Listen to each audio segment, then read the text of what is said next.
first semester ပြီးသွားတဲ့ journey so it's definitely next semester တွေ့ကြ wait sorry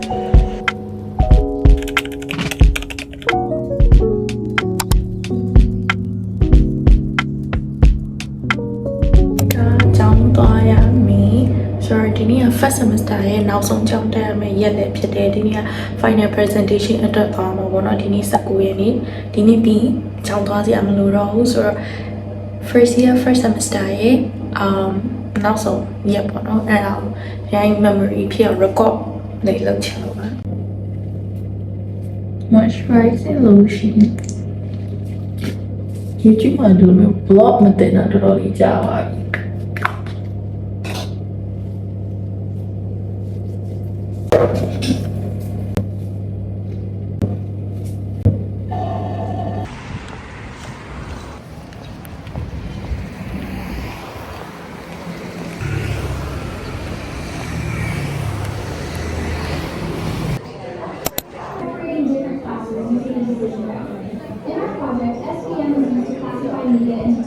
It tries to maximize the distance, shows the system flow of our deep that goes into the organ. Next, important.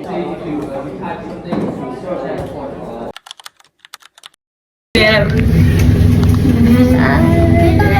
Bye-bye. See you next month. Next month, next semester တွေ့ကြပါမယ်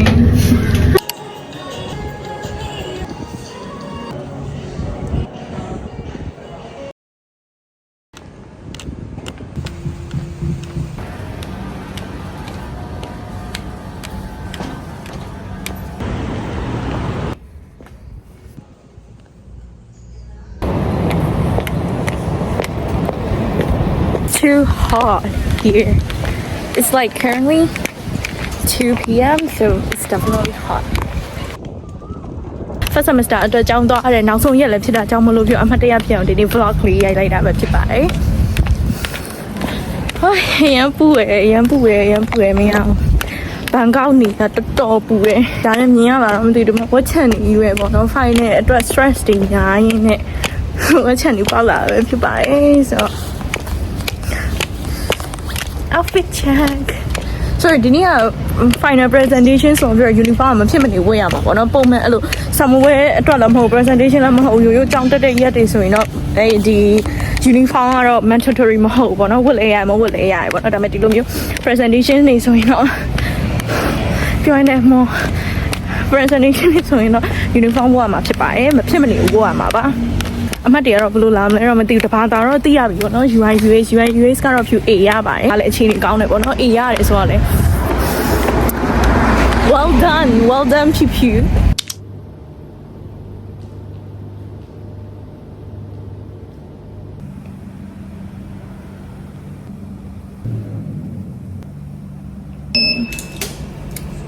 吹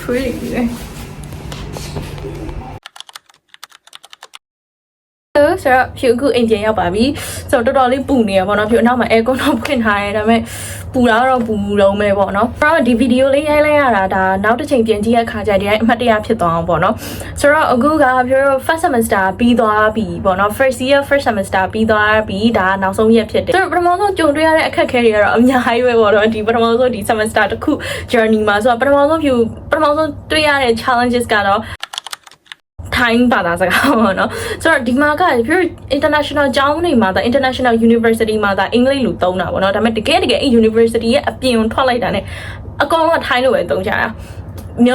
အင်္ဂလိပ်လိုတခုမှဘယ်သူမှမသုံးပေါ့နော်အင်္ဂလိပ်လိုပြောတတ်တဲ့ထိုင်းနေဆိုတော်တော်ရှားတယ်ပေါ့နော် shopping mall တွေမှာတော့မှအဲ့လိုဒီလို sales customer service ပေးရဲ့သူတွေကအစဒီလိုမျိုးသူတို့ကအင်္ဂလိပ်လိုမကျွမ်းပေါ့နော်အကုန်လုံး Google Translate နဲ့ပဲပြောရတယ်ဆိုတော့ပထမဆုံးပြုအနေနဲ့ language barrier ကတော်တော်လေးကြုံခဲ့ရတယ်ဒုတိယအချက်အနေနဲ့ကကြတော့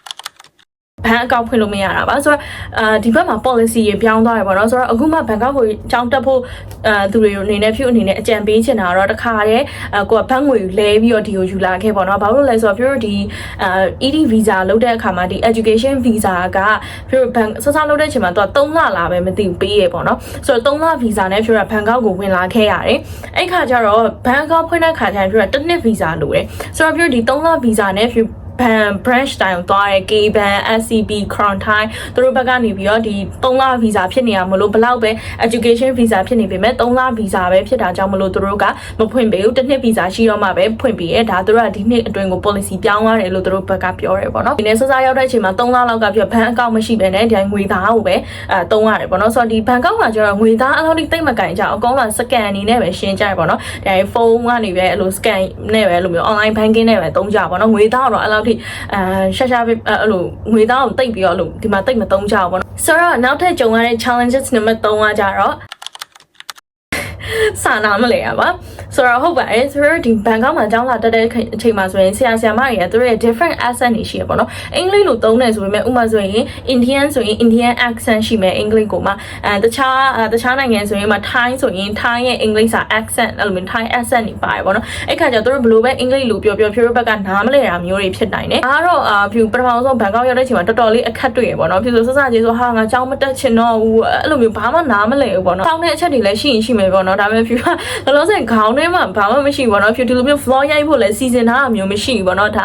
ဒီနေ့ကနောက်ဆုံးရက်ဆိုပြီးတော့ဖြူဒီတိုင်း vlog ရိုက်ဖို့ဆိုပြီးတော့ခေါင်းထဲမှာပေါ်လာခဲ့ရပါတော့အဲ့ဒါကြောင့်မလို့ဖြူဒီလိုမျိုးငါဒီ vlog ကြီးမှာဘာပြောမလဲ script ရေးထားတာမျိုးလည်းမရှိဘူးဒီတိုင်းပဲခေါင်းထဲမှာပေါ်လာလို့ vlog လေးရိုက်ချင်တယ်အမှတ်တရဖြစ်သွားအောင်ပေါ့နော် semester တစ်ခုလုံးရဲ့နောက်ဆုံးရက်လည်းဖြစ်တာကြောင့်မလို့အမှတ်တရဖြစ်သွားပြီးတော့ဒီ vlog လေးကိုရိုက်လိုက်တာတော့ကြောင့်မလို့လောလောဆယ်တော့ဒီ idea တွေကဒီလောက်ပဲထွက်လာတယ်ပေါ့နော်ပြီးတော့ဒီအယုတ်ကလေးအခုတော့ဖြူဒီအယုတ်ကိုကန်တော့ပြောနေရပါတော့ဆိုတော့ဒီအယုတ်ကတော့ဖြူအဖေဝယ်ထားပြီးတဲ့အယုတ်ကလေးပဲဖြစ်ပါတယ်ဒါဘယ်မှာဝယ်ထားရလဲဆိုတော့ရန်ကုန်မှာတော့ဖြူ KBTC graduation တက်ခဲ့ပေါ့နော်ဆိုတော့ graduation မှာတော့ဒီဖြူအဖေဒီအယုတ်ကလေးဝယ်ပေးထားတာပဲဖြစ်ပါတယ်ဆိုတော့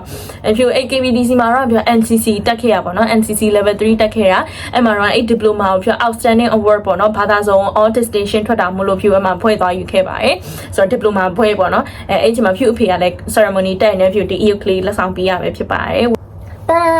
မယုတ် say hello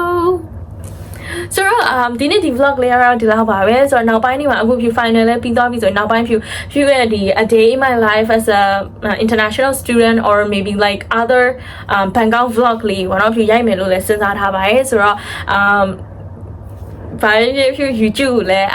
subscribe လုပ်ပေးကြပါအောင်လို့ဖြူ vlog လေးလည်းတင်သွားဖို့ရှိပါတယ်လို့ TikTok မှာလည်းဖြူ vlog တွေတင်နေပေါ့နော်ဒါပေမဲ့ YouTube ကိုတော့ဖြူမကင်ဖြစ်တာတော်တော်လေးကြာသွားပါပြီဆိုတော့